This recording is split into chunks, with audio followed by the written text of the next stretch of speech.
뭐 증시 상황도 상황인데 당장 내가 잘 살아야죠. 그리고 당장 내 목돈을 모아야죠. 그런데 지금 이제 한 2월 말 돼가고 있는데 올해 초에도 그 다짐하신 분들 계실 겁니다. 올해 목돈 얼마 정도 딱 모아봐야지. 근데 그 계획대로 되고 있으실까요? 이게 막상 돈 모으는 게 쉽지가 않습니다. 왜 우리는 목돈을 모으기 어려운가? 이분하고 같이 이야기를 나눠보죠. 돈줄 상담소 시간입니다. 김경필 머니 트레이너가 함께합니다. 안녕하세요. 네, 반갑습니다. 아예 코너 이름이 만들어졌습니다. 그러네요. 예, 돈줄 상담소. 세상의 모든 돈 고민 다 보내주시기 바랍니다. 아 진짜로? 예, 그럼요. 예. 모든 돈 고민. 예, 모든 돈 고민. 같이 머리를 맞대고 해결책을 좀 찾아보는 게 좋지 않겠습니까? 예전에 국민 영수증 이런 거 이제 뛰어넘어서 그렇죠. 예, 예, 이제 예. 모든 돈 고민. 네네. 그래서 김경필 머니 트레이너에게 300만 원만 빌려주세요. 막 이런 고민도. 그 빌려주세요는 돈 고민이 아니라 그거는 뭐 인생 고민 아니겠습니까?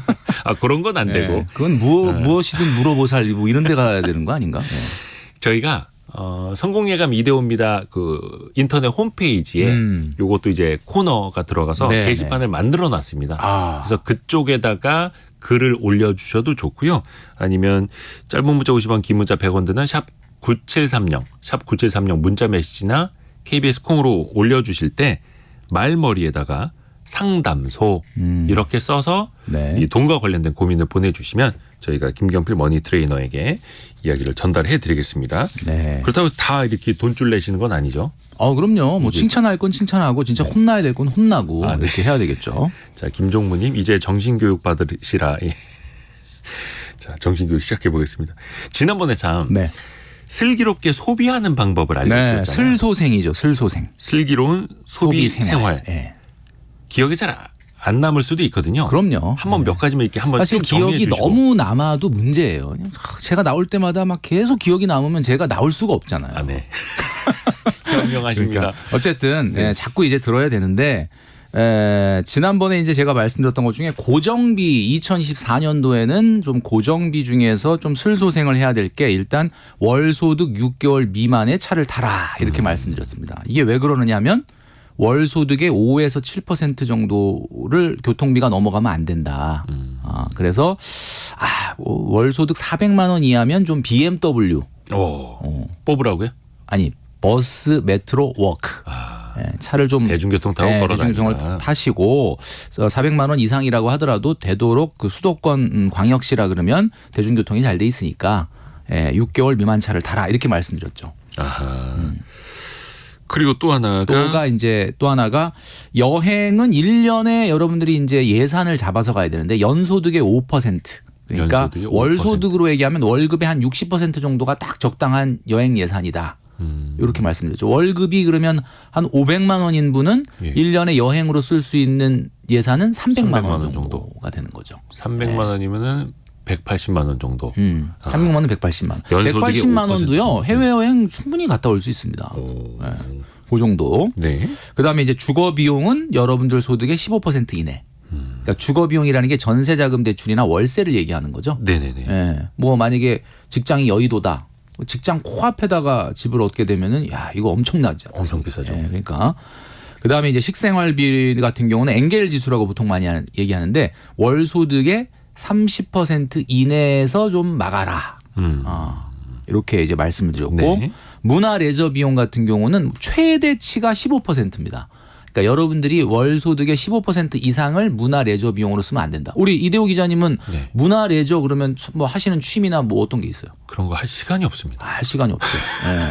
근데 다행입니다. 다행히 시간이 없어서 이제 돈을 이대호 못 씁니다. 기자님도 MZ이긴 하지만 사실은 거의 이제 기성세대로 넘어가고 있지 않습니까? MG에 껴주면 네, 감사하죠. 껴주면 감사한 건데 예. 그러다 보니까 사실은 이제 요즘 MZ 분들한테는 문화 레저 비용 그러면 꼭 들어가는 세 가지가 있거든요. PT, 요가, 필라테스. 이런 게 들어가면 돈 굉장히 많이 쓰거든요. 그래서 되도록이면 좀 안 쓰면 좋겠지만은 예. 어쨌든 한 15% 이내로 막아보자. 요게 이제 제가 지난번에 말씀드렸던 고정비의 슬소생이었습니다. 그리고 그 후에 질문이 들어온 게 있는데요. 네. 3993번 쓰시는 분께서 매월 경조사비가 너무 많습니다. 예. 인간관계가 사람들이- 좋으신가 보다. 발 넓으면 특히 그럴 그렇죠. 수 있죠. 경조사비 어떻게 준비해야 하나요? 이거를 준비를 해서 미리 이제 조금씩 예비 자금으로 떼어놨다가 경조사비를 준비한다 그러면 대단한 돈 관리 능력자인데 사실 현실적으로 좀 쉽지는 않고요. 네. 이제 마인드를 좀 바꿨으면 좋겠어요. 그러니까 우리가 경조사가 생겼을 때 이거 어떡하지라고 이렇게 속상해하고 이러지 마시고 예. 일단 우리가 정기저축하는 것처럼 이 경조사비는 대한민국에 있어서 사실은 좀 당장은 없어지기는 쉽지 않은 문화니까 그냥 생각을 좀 바꾸자. 그래서 정기저축 말고 비정기저축이라고 생각하는 건 어떨까? 그러니까 한마디로 이게 언젠가 다 돌려받을 돈 아닙니까? 그러니까 뭐 예를 들면 10만 원 돌려받을 돈이요? 10만 원을 딱 내게 됐다 그러면 너무 속상해하지 마시고 네. 이번 달에 비정기저축 자유저축 10만 원 하나 하는구나. 그 신용으로. 그렇죠. 그게 상대방에 회계 처리를 대한. 그런 네. 식으로 하라는 거지. 비용으로 회계 처리를 하지 말고 자산과 저축으로 회계 처리를 하자. 그러면 마인드가 조금 그래도 그죠? 되지 않습니까?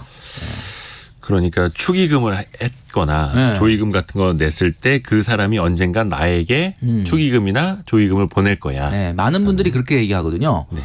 근데 나 돌려받지 못할 것 같은데 나 결혼 안 할 수도 있고 돌잔치 안 할 수도 있는데 그렇죠. 뭐 그런 이렇게 분들. 생각하실 수도 있는데 그래서 우리가 결혼하고 돌잔치도 하고 애도 많이 낳고 그래야 되는 거예요.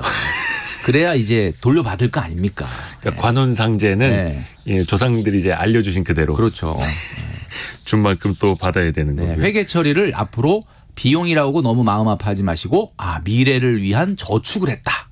이렇게 생각하시라는 거죠. 그 계획적인 분들은요. 경조사비 내가 내고 받은 거를 엑셀 정리까지 하시는 분들 저도 계시더라고요. 그렇게 합니다. 예, 그건 뭐 기본 아니겠습니까? 기본이었나요? 예.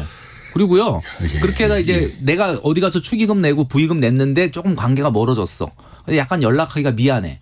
미안해 하실 필요 없어요. 그런 것 때문에 다시 연락을 해서 관계가 복원이 되는 거예요. 그분은 네. 내가 그분의 경조사에 돈 낸 거 절대로 기억합니다. 기억 안 하지 않거든요. 네네. 그렇기 때문에 꼭 관계가 멀어졌다 그래서 어떻게 연락해 하지 마시고 연락하셔야 되는 거죠. 예. 예를 들어서 요즘 뭐 인터넷 커뮤니티에 그런 거 많이 올라온다고 하는데 나는 10만 원 냈는데 너는 왜 5만 원 냈니? 이런 것 때문에 관계가 소원해지는 사람들이 일부 삐지는 거지. 일부 있다. 예. 근데 뭐 그럴 수는 있는데 뭐 그거는 뭐 그것 때문에 그렇다고 막 관계를 끊고 뭐 이럴 필요까지는 없지 않겠는가라는 생각을 좀 합니다. 일단 목돈 오늘의 주제인 목돈을 모으는 방법, 목돈을 왜 못 모으는지 어떤 습관을 끊어내면 좋은지 이야기를 네. 좀 들어볼게요. 기본적으로 그러면 뭐 소비를 많이 하는 것 같지도 않은데 왜 이렇게 나는 돈이 안 모일까라고 생각하시는 분들 어디서부터 좀 짚어봐야 될까요? 그러니까 사실은 제가 작년에도 방송 출연해가지고 한번 네. 말씀드렸는데 이 슬소생을 완벽하게 지키는데도 불구하고 돈이 안 모이는 경우도 몇 가지가 있다 이렇게 말씀드렸어요. 지금 청취자 여러분들이 나 저런 거 다 안 하는데 네. 슬소생 하는데 그런데도 불구하고 돈이 안 모인다라고 하는 분들이 있거든요. 예를 들면 이런 겁니다. 직장 생활 시작했는데 마치 직장 생활하는 게 막 마치 슈퍼맨이라도 된 것처럼 부모님 용돈, 엄마 용돈, 아빠 용돈, 할머니 용돈, 동생 용돈 막 또 주는 분들이 있어요. 집안 챙기느라고. 집안 챙기느라고 소녀 가장 스타일로 이렇게 물론 뭐 부모님들이 경제적으로 굉장히 어려워서 어쩔 수 없이 지원해야 되는 경우도 있는데 네. 제가 가끔 만나 보면은 굉장히 뭐 본인이 직장 생활하는 것 때문에 이게 사실은 여러분들 잘 들으시기 바랍니다. 이게 중요한 거는 부모님들이 진짜 돈을 10만 원, 20만 원 드리는 것도 좋아하시지만은 본인들이 빨리 경제적으로 독립하고 안정되는 걸 더 바라실 수도 있어요. 그러니까는 이런 거 조금 적당히 하셔야 된다. 그리고 또 다른 이유가 이런 거예요. 슬소생. 나 정말 나를 위해서 정말 돈 안 쓰는데 네. 반려견 반려묘를 키우는 분 중에 돈을 못 모으는 분들이 그렇게 많습니다. 거기 비용 많이 나가죠. 비용이 많이 나가거든요. 예. 그다음에 이제 기부금을 너무 과하게 내는 경우 뭐 예를 들면 11조라든지 헌금이라든지 물론 이건 종교적 신념이니까 뭐라고 할 수 있는 건 아닌데 네. 기쁜 마음으로 내는 거는 뭐라고 안 할 텐데 꼭 내면서 너무 힘들어하는 거야. 내면 그러니까 낼 거면 기쁘게 그렇죠. 내지. 내고 나서 내고 힘들어하는. 나서 힘들어 죽겠어. 자꾸 이러는 분들이 그거는 사실은 제가 봤을 때는 맞지 않는 거 아니냐. 만약에 내가 종교적 신념이라고 하더라도 내가 그것을 받아들이고 기쁘게 낼 수 없다 그런다 그러면 그건 좀 다시 한번 생각을 해봐야 된다. 이런 생각이 좀 드는 거죠. 이왕 낼 거면 그리고 또 반려견을 키울 때는 이게 또 엄청난 고정비가 되어버리죠. 맞아요. 그러니까 이제 반려견 키우시려고 지금 막 준비하시고 나도 좀 고양이나 강아지 좀 드릴까 이런 생각하시는 분들 잘 들으시기 바랍니다. 이게 생명을 사실은 그쵸. 책임지는 거잖아요. 자녀 낳는 거랑 똑같은 정도의 고민은 하셔야 돼요. 예. 진짜예요. 이게 자녀 계획 정도. 자녀 계획보다 사실은 예, 거의 그거하고 비슷할 정도로 여러분 아마 우리 청취자분들 중에 키우시는 분들 잘 아시겠지만 그 정도의 책임감이 있는 준비를 하시고 하셔야 된다라는 거죠. 예. 그렇죠. 이렇게 나중에 힘들어진다고 막 파양하는 사람들 있지 않습니까? 막 버리고 네. 절대 그러면 안 되죠. 경제적인 문제 때문에 그러면 안 되는 거고. 네. 또 하나 그러면 목돈을 못 모으는 사람들의 어떤 공통점을 좀 찾아볼 수 있을까요? 이게 사실 목돈을 못 모으는 분들의 공통점, 청취자분들 귀를 쫑긋하고 한번 생각 잘 들어보시기 바랍니다. 이게 이야기 나누다 보면 많은 분들이 최애라는 말을 많이 쓰시는 분이 있어요. 최고로 애정한다. 애정한다. 요즘 네. 많이 쓰시는 말이죠. 네. 최애 식당이 너무 여러 곳이야. 그리고 인생 아이템도 여러 개야. 아 이건 딱 내 취향이다. 근데 뭐 딱 볼 내 때마다 이거 내 취향이야. 최애야. 취향 저격이야. 막 이러고. 그리고 딱 이건 내 스타일이야. 딱 내 취향인데 너무 많아 그게. 어머 이건 사야 돼. 한마디로 예서 둘도 없는 친구가 한 10명 되는 거예요. 이거 여러분 이런 분들 주변에 잘 보시면은 이건 너무 문제가 된 뭐 이런 거 있지 않습니까? 베스트 프렌드가 한 20명 그래서 되고. 베스트 프렌드가 한 20명 정도 네. 되는 거죠. 그리고 죽기 전에 가봐야 할 곳 뭐 리스트를 만든다든지 죽기 전에 경험해봐야 될 것 리스트를 만든다든지 뭐 이런 거. 아니 뭐 내일 모레 죽는 것도 아닌데 왜 자꾸 이렇게 죽기 전에 뭘 해봐야 된다. 아니 죽기 전에 뭘 하면 나중에 해도 되는데 그걸 꼭 그렇게 빨리 하려고 그러는지 난 잘 모르겠어요. 하여튼. 버킷리스트가 한 500개 되는 거죠. 그렇죠. 네. 이런 분들이 당연히 돈을 못 모을 수밖에 없는 공통점이다. 저는 이렇게 생각을 하는 거죠. 근데 이게 아까 이거 최애야. 이거 베스트야. 이런 이야기 잠깐 해주셨는데 네. 이게 은연중에 말버릇으로도 맞습니다. 나타난다고요. 예, 이게 왜 여러분 우리 청취자분들이 라디오를 들으시면서 참 하루를 많이 보내시는 분들이 있는데 네. 라디오가 참 나의 인생에 많은 영향을 준다라고 하는 분들이 있거든요. 네. 이게 무슨 얘기냐면 사람이 의식이 변하면 행동이 변하고 행동이 변하면 결과가 바뀌는 거잖아요. 네. 내 의식에 가장 많은 영향을 주는 게 내가 무언가를 듣는가. 이게 가장 내 의식에 많은 영향을 줘요. 그러니까 라디오가 진짜 사실 우리 청취자분들의 인생과 생각을 많이 변화시키는데 그렇죠. 그 중에서도 내가 하는 말에 가장 큰 영향을 받아요. 인간은. 아 내가 내뱉는 말을 네. 내가 제일 먼저 들으니까. 요 전 시간에 우리 그 교수님이 심리학 교수님 나오셔서 네네네. 얘기해 주셨는데 내가 하는 말에 은연중에 나의 의식과 행동이 변하는 거거든요. 그러니까 내가 하는 말버릇을 여러분 농담으로라도 예. 또는 그냥 에이 지나가는 말인데라도 사실은 내가 돈을 못 모으도록 하는 말버릇이 있거든요. 요 어떤 말버릇일까요? 자, 지금부터 제가 빠르게 말씀을 드릴게요. 여러분 우리 네. 청취자분들 나도 그런 말 혹시 한다면 나는 은연중에 의식적으로 내가 돈을 못 모을 수밖에 없는데 첫 번째 이런 말입니다. 네. 나한테 보상해야 돼. 나한테 보상해야 돼. 나 고생했으니까. 이런 말을 많이 하시는 분들이 있어요. 주변에 보면. 원래 우리가 성취감이라는 것이 사실 우리가 인생에서 가장 큰 기쁨이고 행복이거든요. 그렇죠. 소비로 보상하는 습관보다는 성취감으로 만족을 해야 되는데 자꾸 뭔가를 소비하고 돈 쓰는 걸로 나한테 보상해야 된다라는 말을 입버릇처럼 자꾸 하다 보면은 사실은 이 돈을 못 모으게 된다라는 거죠. 이대호 기자님은 이런 이야기를 좀 자주 하시는 편이세요? 어떠세요? 저는 뭐 한 1년에 한 번 정도? 1년에 한 번. 지금 그 그 정도는 약간 괜찮죠. 좀 줄인 거 아니에요? 지금 이 얘기 듣고. 고민은 했습니다. 고민 순간적으로 했죠. 예. 보상 심리라는 걸 여러분들이 포털 지식 그 사전에 한번 쳐보시면 보상심리. 뭐라고 나오냐면 보상심리라는 건 뭐 보상받을 만한 일을 해서 보상받는 거 아니야? 라고 얘기하는데 보상심리는 심리학에서 굉장히 부정적으로 인식을 합니다. 보상받을 만한 행동을 안 했음에도 불구하고 뭔가를 바라고 기대하는 심리. 이게 보상심리예요. 이거를 자꾸 은연중에 말버릇처럼 나한테 보상해야 돼 라는 말을 하게 되면 여러분들은 자꾸 성취감보다는 소비로 보상받게 되려고 하는 행동을 할 수밖에 없다. 조심하셔야 되는 거죠. 생각해보니까 제가 이제 작년에 장난감 총을 하나 샀습니다. 장난감 총. 진짜 어른들이 갖고 노는 총이 있습니다. 근데 제가 아내한테 그랬죠. 이거 내가 정말 10몇 년 동안 고민하고 이제 산 거다. 내가 고생하지 않느냐. 보상 심리. 그러니까 앞에다가 10몇 년이라는 얘기를 넣으니까 어떻게 대응을 못 하겠네. 근데 이렇게 열심히 일을 했다면 어느 정도 자신에 대한 보상은 줄 수 있는 거잖아요. 그렇죠. 예, 그런데 내가 이 두 번째 또 말버릇 중에 이런 거 있어요. 네. 내가 이거 하려고 돈 벌지 뭐 이런 이야기를. 이런 말들을 또 많이 하시는 분들이 있거든요. 사실 돈 번다라는 게 이 돈이라는 게 왜 우리가 존경받아야 되는 거냐면 돈이라는 게 어떻게 생겼느냐를 보면은 네. 돈이라는 거는 누군가의 필요를 해결해 주고 받은 대가로 받은 거예요. 그렇기 때문에 돈이 많다는 얘기는 누군가의 필요를 많이 해결해 줬다는 거죠. 그러니까 돈은 결국은 내가 얼마나 사람들에게 대중들 다른 사람들에게 필요한 존재였는지에 대한 기록이고 결과물이거든요.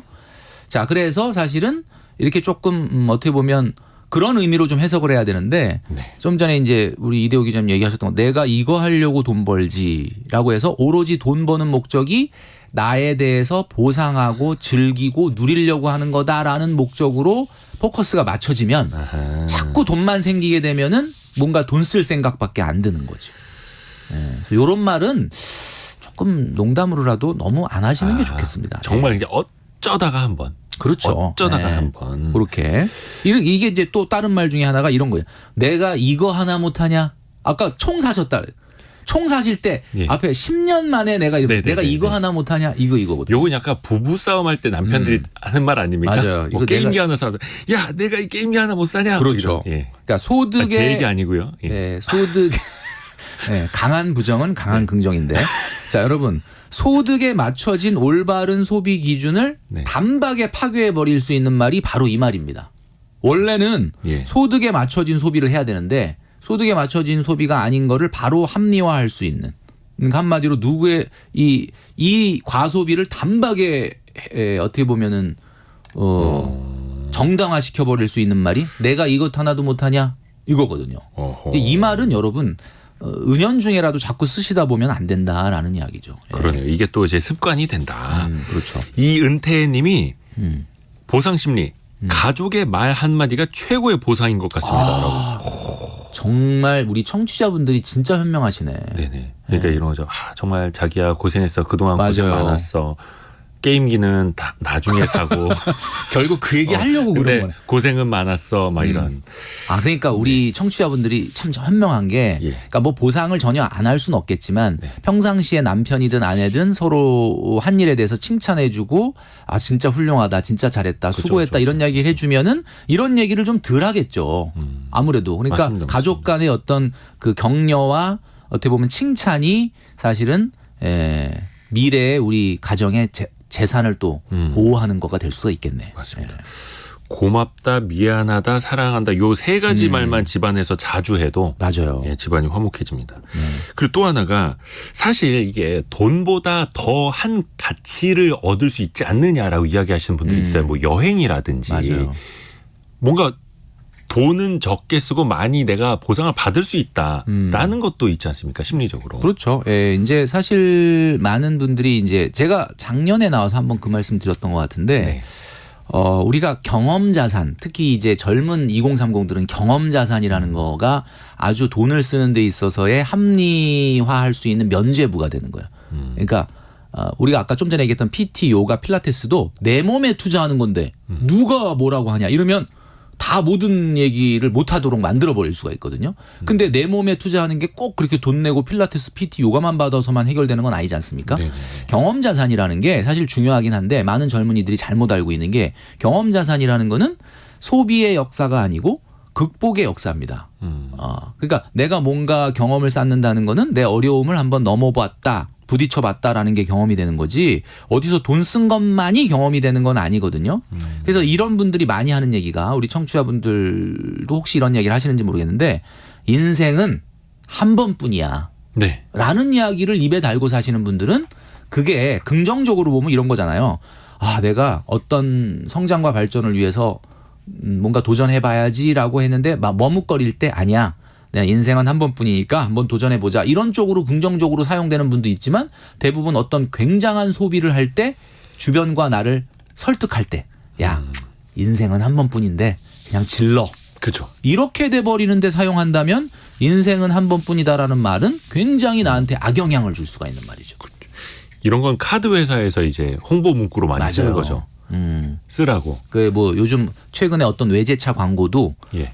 반복되는 충동은 충동. 더 이상 충동이 아니다. 이런 광고 문구가 있었거든요. 그게 무슨 얘기냐면 빨리 질러라.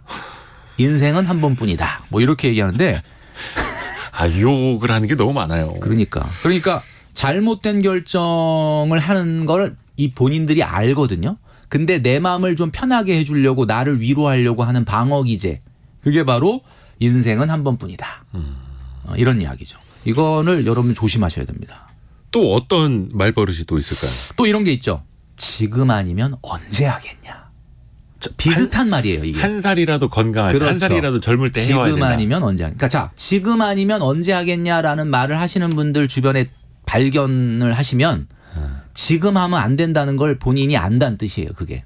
지금 하면 안 된다는 걸 알아. 근데 나를 설득하려면 어떻게 해야 돼? 나한테 면죄부를 주려면 어떻게 해야 돼? 말이라도 야 지금 아니면 언제 하겠냐? 결정을 좀 쉽게 만들어주는 거죠. 그러니까 지금 아니면 언제 하겠냐라는 말을 하는 분들 중에 그 하는 행동이 매우 긍정적인 행동을 하는 경우는 극히 드뭅니다. 네. 그래서 요 인생은 한 번뿐이다. 지금 아니면 언제 하겠냐. 또 많이 하는 말 중에 하나가 이거 있습니다. 많이들 요즘 들으실 거예요. 아마 이게 농담 삼아 많이 할 건데 네. 인생 뭐 있냐. 그 영화 대사에 많이 나오는 거예요. 인생 뭐 있냐. 뭐 이런 이야기를 은연중에 많이 하는 분이 있으시면요. 우리 청취자 여러분들 그분을 멀리 하십시오. 왜요? 근데 만약에 내가 많이 하는데 그러면 친구분들을 위해서 여러분들 좀 멀리 하시면 좋겠다. 그러니까 돈을 쓰게 된다. 그러니까 인생 뭐 있냐라는 말을 농담으로라도 너무 자주 하는 분들 같은 경우에는 좀 즉흥적이고 사실은 굉장히 소비지향적이고 이럴 가능성이 높아요. 그리고 내가 그런 말 안 썼었는데 자꾸 이런 말을 하다 보면 나도 모르게 계획했던 것들이 다 수포로 돌아가고 연초에 좀 저축 좀 해야지. 요 가계부도 좀 써야지라고 했던 게 아유 인생 뭐 있냐 이러면 다 그냥 한순간에 무너져 버리는 엄청난 마법을 갖고 있는 말이에요. 근데 그 사람이 인생 뭐 있냐 이러면서 이제 지갑을 열 때는 옆에 같이 있으면 되고요. 그렇죠. 인생 뭐 있냐 그러고 지갑 열 때 옆에 있으면은 네. 뭐 하나 사주겠지. 네. 밥이라도. 네. 근데 이제 0572님이 이대로 선생님들의 말씀대로 하면 경제가 마비될 것 같습니다. 누군가 돈을 써야 되는데요. 그러니까 그 네. 누군가가 돈을 써야 경제가 돌아가는데 왜 내가 써야 되느냐. 그러니까 이제 제가 봤을 때는 이런 걱정하시는 분들이 있어요. 뭐 나라 걱정, 네. 사회 걱정, 뭐 경제 걱정 하시는 분이 있는데 사실은 그거는 이 세상은 말이죠.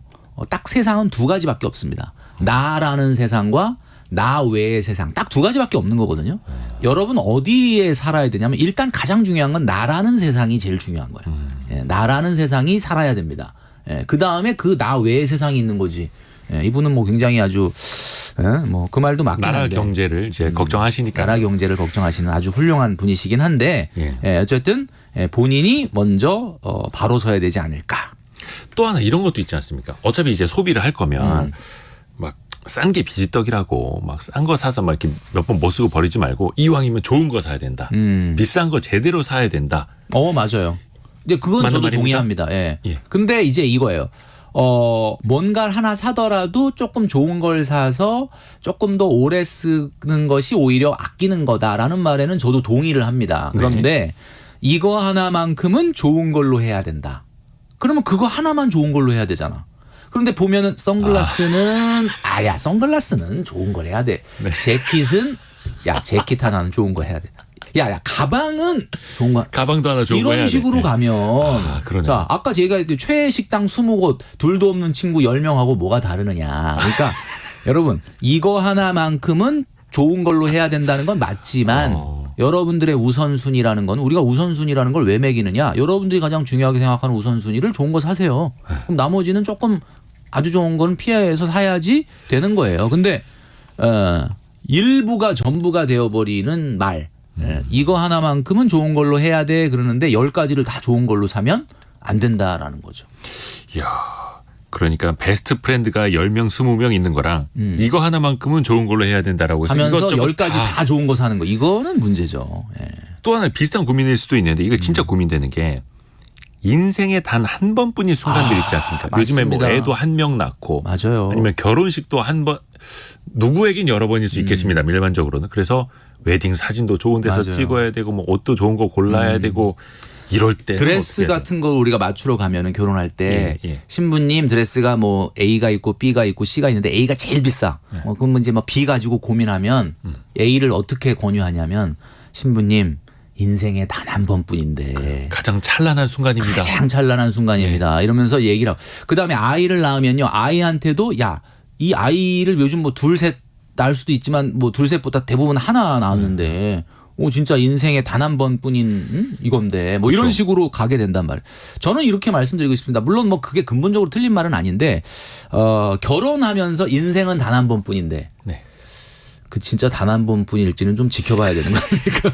가봐야. 네. 예, 뭐 가봐야 악담을 합니다. 해라 뭐 이렇게 말씀하실 수 있는데 사실 이게 결혼이라는 것도 그렇고 이혼도 그렇고 재혼도 그렇고 요즘은 사실은 다 뭐 결혼이라는 것 자체만 축하할 일이 아니에요. 사실은 결혼했다가 이혼하신 분도 많은데 이혼이 왜 축하할 일이냐면 결혼이라는 게 나랑 안 맞네. 그러고 해서 난 좀 행복을 찾아서 이혼했다. 그럼 이혼도 참 축하할 일이에요. 사실은. 네네네. 그리고 재혼을 했다. 그 재혼도 정말 축하할 일이고 인생은 여러분들이 생각한 것만큼 단 한 번일 수도 있지만 단 한 번 아닐 가능성이 많다라는 이야기고요.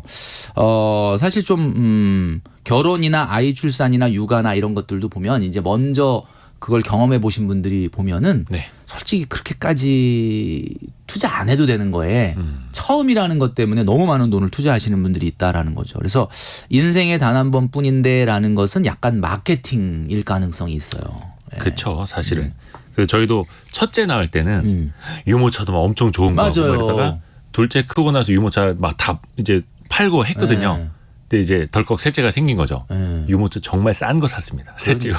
맞아요. 그래서 오늘 차이가 없어요. 2024년 2월 22일이란 말이에요. 예. 2020. 좋은 날입니다. 2월 20일. 24년도 2월 20일. 오늘 오는데 여의도의 그 윤중로에 그냥 눈꽃이 엄청나게 아름답더라고요. 나무 위에 쌓인 네. 눈. 근데 2022년 2월 22일은 진짜 하루밖에 없는 다시 안 올 날이긴 하지만 예. 사실은 이런 날들이 인생에 한 번뿐이 아니에요. 사실 어떻게 보면 모든 것이 새롭게 다 반복이 되는 거거든요. 그러니까 인생에 단 한 번뿐인데라는 것을 너무 이제 과소비로 연결되지 않도록 여러분들 주의하셔야 된다라고 말씀드리고 싶습니다. 그 한 번뿐인 순간은 또 한 번 온다. 네. 또 어떤 말버릇을 또 조심해야 될까요? 그 외에 이제 제가 여태까지 말씀드린 게 지금 벌써 8가지거든요. 그러네요. 와, 8가지니까 굉장히 많은데 또 있는데요. 정말 큰맘 먹고 뭐뭐 한다. 이런 이야기를 자꾸 내뱉는 분들이 있어요. 이거 큰맘 먹고 하는 거야. 막 이런 식으로. 큰맘 먹고 하는 거야. 합리적인 사람이지만 이번만큼은 특별한 이유가 있다. 네네네. 자기를 좀 정당화하는 말인데 큰맘이라는 거는 뭐 독립운동가가 집 나설 때 하는 게 먹는 게 큰맘인데 네.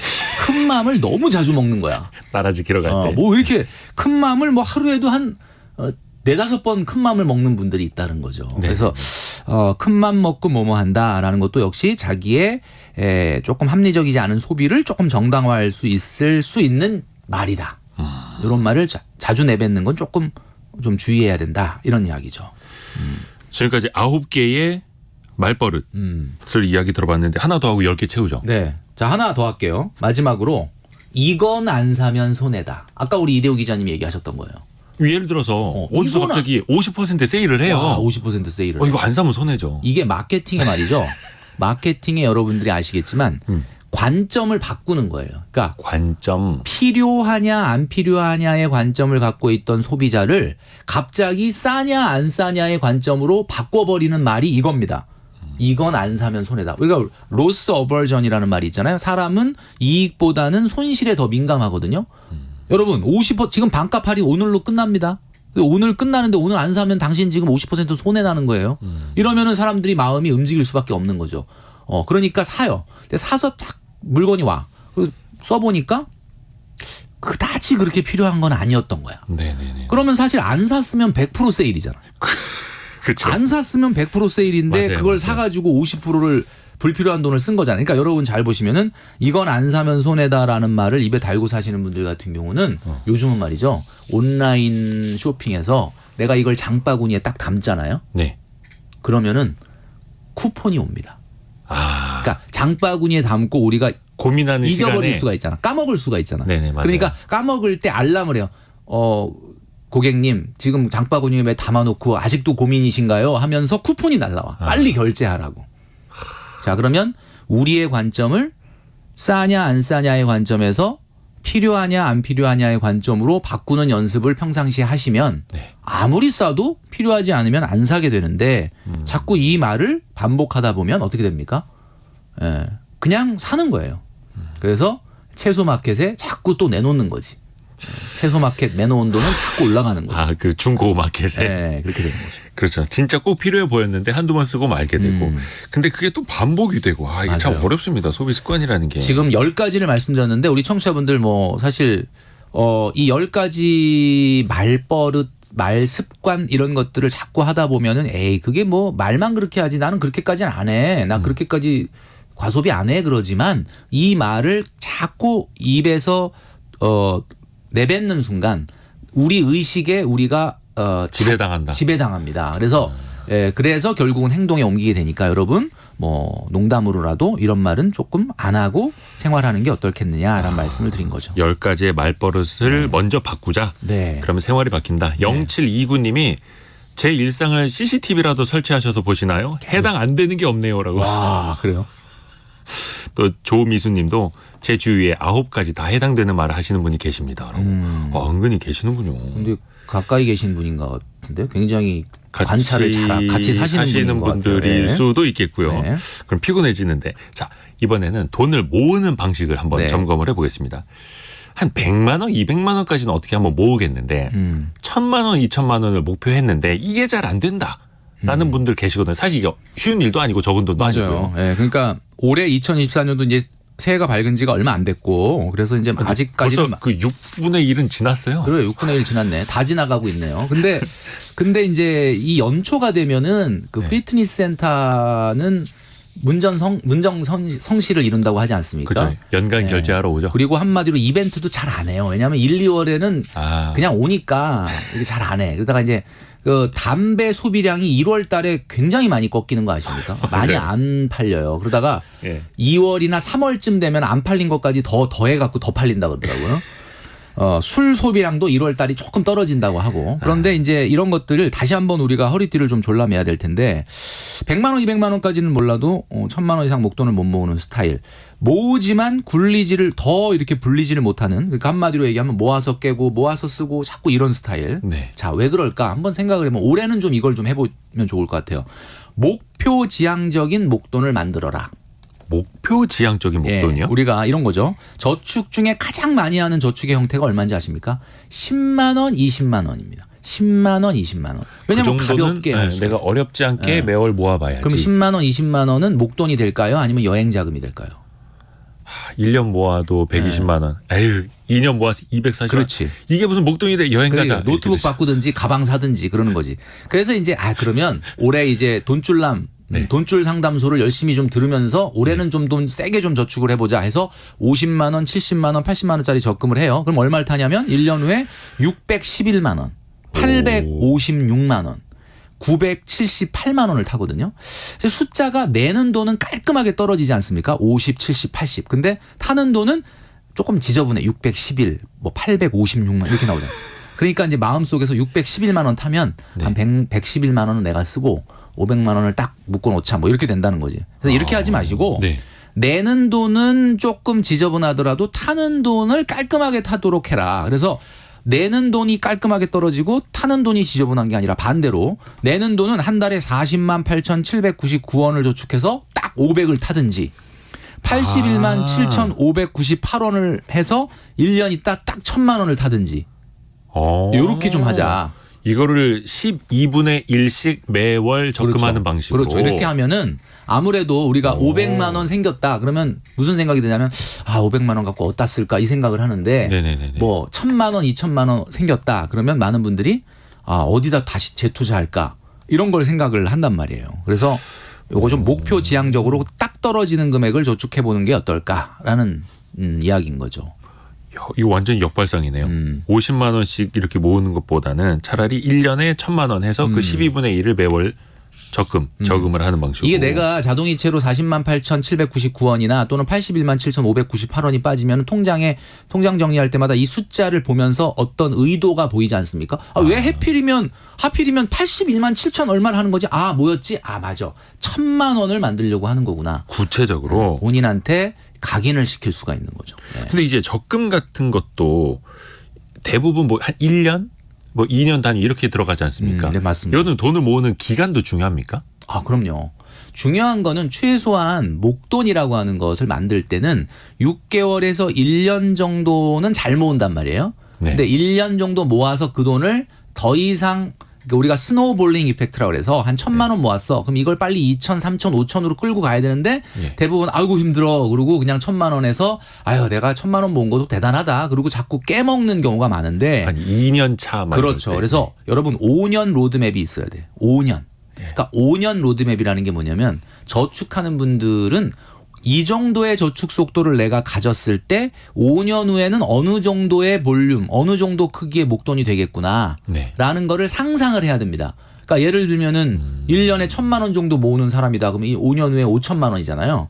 5,000만 원 가지고 할 수 있는 아직 5,000만 원 없죠, 내가. 네. 그렇지만 5,000만 원으로 뭘 할 수 있을 것인지를 상상. 생각하고 고민하고 아이디어 하는 것만으로도 아직 5,000을 안 모았는데도 마치 5,000이 있는 것 같은 느낌? 아, 이런 것들이 있을 수가 있죠. 그래서 이게 생기면 뭘 해야겠다. 5년 정도, 그러니까 우리가 보통 뭐 7년, 10년, 15년은 솔직히 너무 먼 미래라서 여러분들이 상상이 잘 안 갈 거고 네. 솔직히 5년 정도는 머릿속에 로드맵이 있어야 돼요. 그거는 가지고 계셔라라고 꼭 말씀드리고 싶습니다. 그래야 충동적으로 해지하거나 충동적으로 소비하지 않는다. 맞습니다. 예. 정철민 님이 풍차 돌리기의 장점은 복리이자 플러스 급할 때 필요한 만큼 해지해서 쓸 수 있어요라고 보내주셨는데 풍차 돌리기는 뭘 말하는 풍차 거예요? 돌리기라는 게 이런 거죠. 이제 우리가 보통 한 달에 매월 적금을 내는 돈을 예. 적금을 내지 말고 그냥 예금을 가입하는 거예요.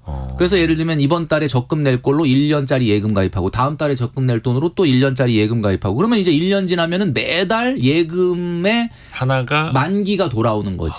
그래서 이제 그때마다 한 번 이번 달 돌아오는 만기는 내가 가방 사고 이번 달 돌아오는 거는 뭐 다시 예금하고 뭐 이렇게 하신다는 얘기인 것 같은데 예. 저축의 가장 기본 목돈을 키우는 거는 만기의 시기가 단일화되는 게 좋습니다. 그러니까 이 풍차 돌리기는 별로 그렇게 추천하고 싶지가 않은 게 왜 그러냐면 기분은 좋아. 매달 만기가 돌아오니까 뭔가 작은 금액이지만 만기가 돌아오니까 내가 찾을 수 있는 돈 마치 열매를 따먹는 것 같은 느낌은 좋은데 예. 목돈을 모아간다는 차원에서는 만기가 이렇게 흩어져 있으면은 12번 만기 중에 한 3-4번은 쓰지 않겠습니까? 그러니까 만기가 뭐 6개월마다 통장 하나씩 만기가 찾아오도록 여러 개를 적금 나눠서 하는 그렇죠. 게 아니라 하나로 뭉쳐놓으라고. 그러니까 한마디로 얘기해서 이 풍차 돌리기보다는 적금을 해서 그냥 1년 후에 그 돈을 다 한꺼번에 목돈으로 만들고 찾고 다시 재투자하고 이런 방식이 조금 더 바람직하지. 쪼개기보다 뭉터기가 네. 낫다. 우리가 돈을 모은다라는 건 결국 흩어져 있는 현금 흐름을 하나로 모은다는 게 가장 중요한 거지. 이렇게 흐트러 놓게 되면은 오히려 돈을 쪼개지고 또 어떻게 보면 생각지도 않았던 지출로 흘러갈 가능성이 많다라는 거죠. 네. 이야. 그리고 적금 상품도 되게 종류가 많아요. 막 금융상에서 막 이벤트 하는 것들도 맞습니다. 많고. 뭐 최근에는 뭐 선이자를 주는 적금 이런 거에 예. 돈이 굉장히 많이 몰리고 있는데 제가 이제 작년에도 한번 말씀드렸지만 본인이 저축을 하고 나서 만기에 적금 만기 금액을 탈 때 본인에게 보상하는 리워드를 좀 집어넣어라라는 거죠. 예. 본인한테 보상하는 거예요? 그러니까 이제 아까 우리가 말버릇 중에 중간에 아무런 계획도 없이 어떤 일이 생겼을 때마다 보상해야 돼라는 말을 하지 말고 나를 아예 위한 소비하지 말고. 보상을 저축에다가 끼워 넣어라. 그래서 예를 들면 제가 말씀드렸지 않습니까? 작년에 나와서 월드컵 적금을 하고 있다고. 북중미 월드컵 2026년 6월에 하는데 제가 그때 2026년 6월에 만기 타는 적금을 하고 있어요. 네. 근데 지금 벌써 9번 납입했거든요. 네. 그럼 이제 월드컵이 27개월밖에 안 남았다는 거잖아요. 예. 그럼 그 얘기는 무슨 얘기냐면 2026년 6월에 만기 타면 나는 월드컵 보러 간다 이거야. 그럼 나는 적금을 내면서 무슨 느낌이냐면 항상 아직은 월드컵이 27개월이나 남았지만 이 적금 낼 때마다 힘들지만 어떤 생각을 하냐면 나는 만기에는 북중미 월드컵에 가서 그죠? 직관을 월드컵을 하겠다라는 생각을 하는 거죠. 그래서 아까 돈을 모을 때도 이게 만기가 돌아올 때의 상상 그리고 그 자금 계획을 미리 세워두라. 맞아요. 그 그래서 말씀. 1,000만 원 타는 것도 좋지만 1,050만 원 타가지고 50만 원은 좀 소고기 사 먹고 나한테 고생한 나한테 보상하는 이런 리워드를 저축 상품에 끼워 넣으셔서 재밌게 여러분들이 저축을 해 나가시면 좋겠다. 아하. 안세별님이 게스트분 누구시냐고. 이제 김경필 머니 트레이너십니다. 우리 김경필 머니 트레이너와는 우리가 2주에 한 번씩 2주에 여러분을 한 번. 찾아갈 텐데요. 돈줄 상담소 시간입니다. 돈줄 상담소 저희가 성공예감 이대호입니다. 인터넷 홈페이지에 게시판 만들어 놨거든요. 거기에다가 여러분의 상담, 사연을 올려주세요. 그럼 저희가 사전에 김경필 트레이너에게 전달을 해서 어떻게 그냥 돈줄을 내드릴지. 해결책을 좀 찾아보는 해결책이었나요? 거죠. 네. 아유, 제가 착각했습니다. 네. 해결책. 해결책을 찾는 과정에 좀 돈줄이 날 수는 있습니다. 그래서 저희한테 돈 빌려달라는 얘기 빼고 다 올려주시면 예. 되겠습니다. 김경필 머니 트레이너와 함께했습니다. 고맙습니다. 네, 감사합니다.